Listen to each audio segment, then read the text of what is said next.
Hello dear friends, welcome to my YouTube channel named as Biology News। दोस्तों आज हम देखने वाले हैं glycolysis. It is also known as EMP pathway। तो दोस्तों ग्लाइकॉन यानी ग्लूकोज और जिसका लाइसिस यानी स्प्लिटिंग और ब्रेकडाउन।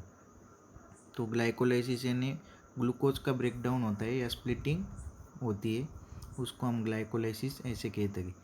तो glycolysis is the first major process in the mechanism of aerobic respiration. It is an anaerobic process since it is independent of oxygen.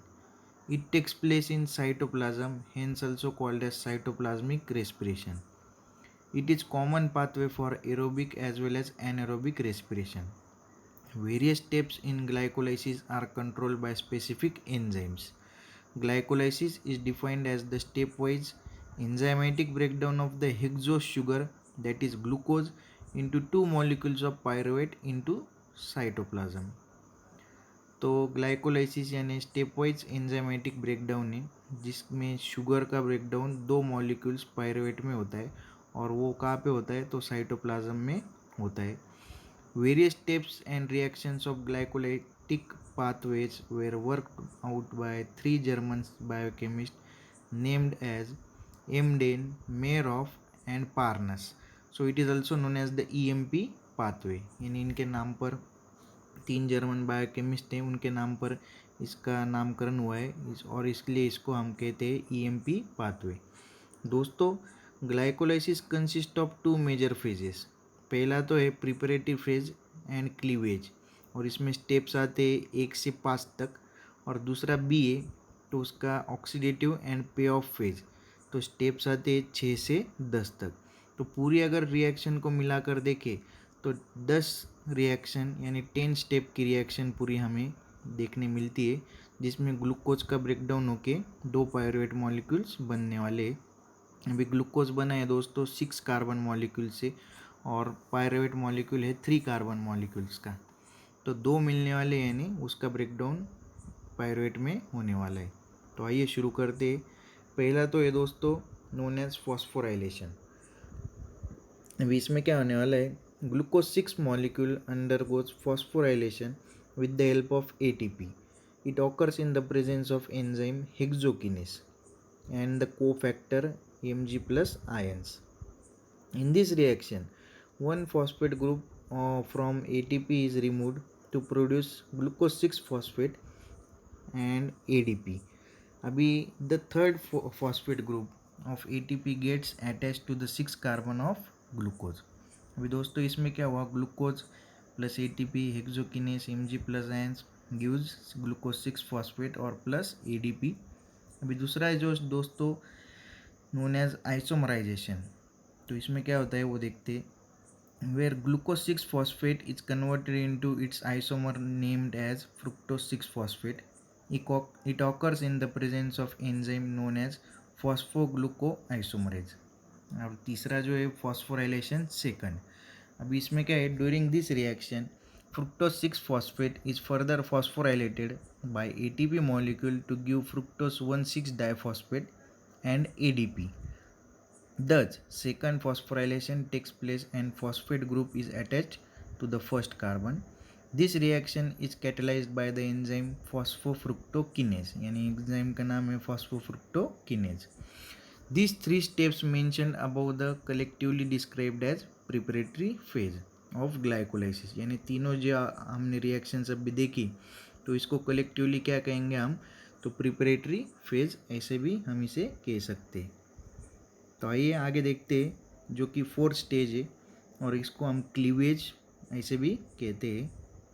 तो fructose 1,6 diphosphate molecule splits up into two molecules of triose phosphate. These are known as 3-PGAs or phosphoglyceraldehyde or 3-PGAL and dihydroxyacetone phosphate जिसका नाम है DHAP। This reaction is called cleavage and occurs in the presence of enzyme aldolase। तो cleavage pattern देखने मिलता है जिसमें अल्डोलेस enzyme important role play कर रहा है। अभी फिफ्थ जो है उसको हम आइसोमराइजेशन ऐसे कहेंगे। तो triose phosphate namely 3-PGL and DHAP are isomers of each other and are interconvertible. ये एक इसको क्या कहेंगे हम, तो ये इंटर कन्वर्टेबल है या रिवर्सिबल ऐसे भी इसको हम कह सकते हैं. Where DHAP is converted into 3-PGL with the help of enzyme phosphotriose isomerase. Thus, respiratory substrate is now in the form of 2 molecules of 3-PGL. अब इसमें ऐसा देखने मिल रहा है कि DHAP जो कि फॉस्फोट्राइसोमरेज बनाता है 3-PGL में कन्वर्ट होकर, और बी जो है अभी दोस्तों, ए जो पैटर्न था वो preparatory phase and cleavage phase का था जिसमें 5 स्टेप रिएक्शन थी. अभी 6 स्टेप की रिएक्शन अभी चालू होने वाली है जिसका नाम है oxidative and pay off phase. अभी during this phase oxidation by removal of hydrogen takes place and then there is formation of ATP, यानी एटीपी यहाँ पे जनरेट होने वाला है. अभी इसको हार्वेस्ट ऑफ एनर्जी ऐसे भी हम कह सकते हैं. और शुरू करते 6th रिएक्शन से. In the presence of enzyme phosphoglyceraldehyde dehydrogenase 3-PGL undergoes dehydrogenation, यानी ऑक्सीडेशन यहाँ पे होता है. तो simultaneously it undergoes phosphorylation, that is inorganic phosphate gets incorporated to give one three diphosphoglyceric acid, या इसको हम 1,3-डाई-PGA ऐसे भी कह सकते हैं.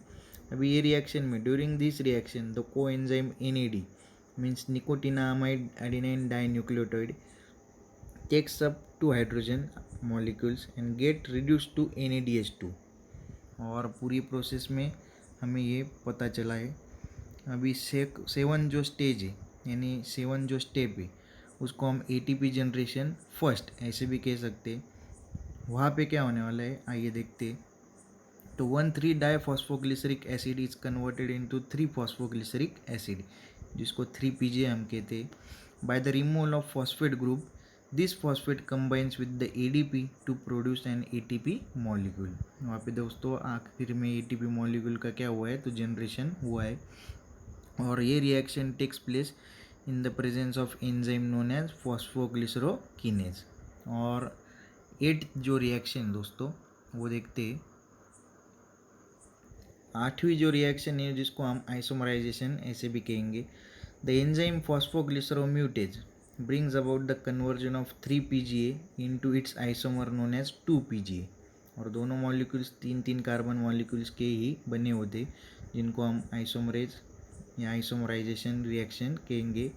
और 9th जो है दोस्तों उसको डिहाइड्रेशन रिएक्शन है. तो 2-PGA undergoes dehydration and phosphoenol pyruvic acid और पेपा, यानी 3 कार्बन मॉलिक्यूल्स का ये जो कंटेंट है वो बन गया है और पेपा बन गया. तो एंजाइम का नाम है इनोलेज और catalyse the reaction in the presence of Mg+ ions as cofactor. वहाँ पे एक मॉलिक्यूल का H2O दिख रहा है यानी वाटर मॉलिक्यूल इज रिलीज्ड, एक मॉलिक्यूल वाटर का रिलीज हो रहा है. 10वीं रिएक्शन जो कि आखिरी रिएक्शन है ग्लाइकोलाइसिस की, तो वो कैसे होती. On hydrolysis phosphoenol pyruvic acid loses a phosphate group, यानी डीफॉस्फोराइलेशन हो रहा है यहाँ पे, और गिव्स पायरुविक एसिड या उसको हम पायरुवेट मॉलिक्यूल ऐसे भी कह सकते हैं. तो release phosphate group combines with the ADP and ATP generation takes place in the presence of enzyme pyruvate kinase. तो ATP मॉलिक्यूल वहाँ पे भी एक बन गया है, जनरेट हो गया है, जहाँ पे ADP का कन्वर्जन ATP में हुआ है. ATP यानी adenosine diphosphate converts into adenosine triphosphate molecule.